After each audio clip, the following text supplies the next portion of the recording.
Hello fellow builders and welcome to this, the first in a series of new Towny tutorials. We will be going through all of the knowledge you need to master every aspect of the Towny plugin, and in this episode we're going to start with towns and nations. What are they, how do they work, and what are the commands that we're going to need to navigate both?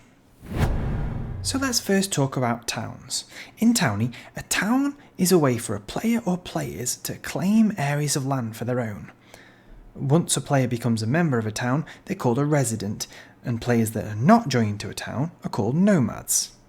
Claimed pieces of land are then called town blocks. Think of them as cells on a grid. They run from the very bottom to the very top of the world and all line up with each other with no space in between. Any unclaimed land in the world is called wilderness. Once a town block is claimed, everything built inside it is protected from other players on the server, from the very bottom to the very top of the world, using Towny's plot permissions. Now, towns are made up of plots or town blocks, which can be sold or given to other town members, or used to build community facilities such as farms, jails, inns, etc. The number of town blocks a town can claim can be based on a number of things, but it's primarily affected by how many residents are town members. When you first join a Towny server, why not try using the command /TownyUniverse? If you're allowed to, this command will show you how many residents, towns, nations, and even town blocks and worlds are on that particular server. Once you've done that, you can look at things more in depth using the list commands /townList and /nationList, which output lists of all the individual towns and nations into the chat. Typically this list is sorted by largest to smallest, and if there's more than one page of towns, you can use the arrows to navigate to other pages, or use the command /TList and then a page number. If the town's spawn point is set to public, then you can click on the town name and you'll automatically have used the command /town_spawn town name to arrive at that particular town spawn. If you want more information about a particular town, you can use the command /town and the town name. You can also use this for nations and residents, in which case you would do /nation and the name of the nation, or /resident and the name of the resident, and this will show you more information about that town, nation or resident in the chat. Now, onto the subject of money. So, most Towny servers make use of money, and to do that they will use an economy plugin.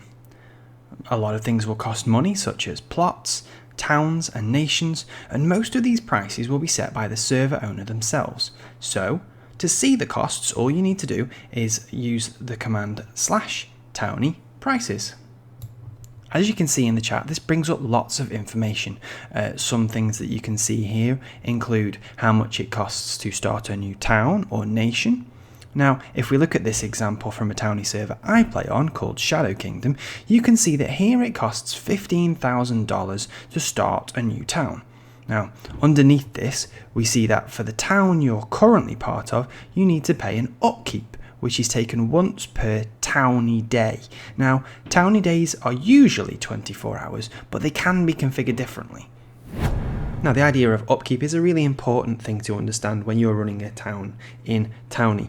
Now, you can see here my example of Lockish here currently costs $13,560 per day to keep running. It's a large town. If this is not paid, the town falls to ruin.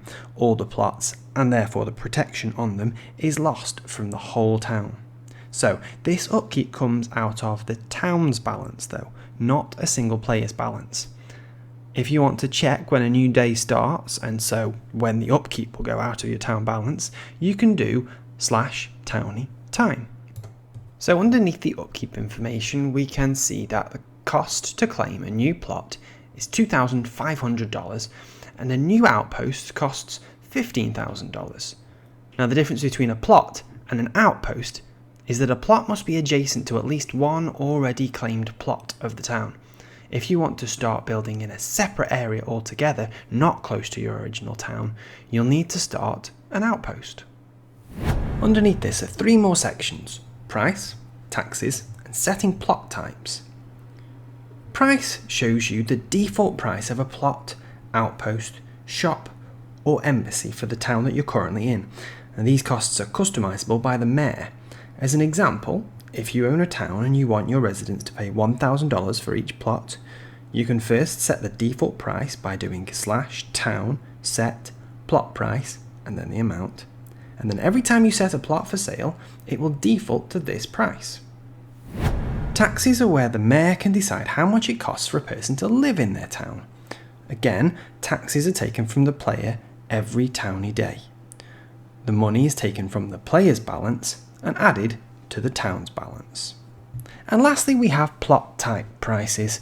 The cost to use the command /plot set and then the name of the plot type are usually set server-wide by the admin, so that whenever that command is used by a player in a town, they will be charged the amount specified here. As you can see, there's plenty to think about when looking at prices in Towny, so paying attention to a server's prices early on when you first join can really help you find the right server for you. Now we have the basics of what towns are and how they run, so let's now look briefly at nations. Nations are groups of towns which form alliances. When a player starts a nation, similarly to a town, it will cost them a set amount.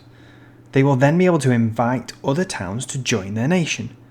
Now, if another town joins this nation, they will usually have to pay a nation tax to their nation each towny day to remain a part of the nation. Like towns, nations will pay a daily upkeep to the server. If they cannot pay the nation upkeep cost, their nation is dissolved. This will not delete the towns that made up the nation, but it is usually fairly expensive to start a nation, so it's good to avoid. The reasons for creating or joining a nation can vary from server to server. One bonus for joining a nation is that a town is usually able to have more plots claimed in their own town, thus allowing them to grow larger.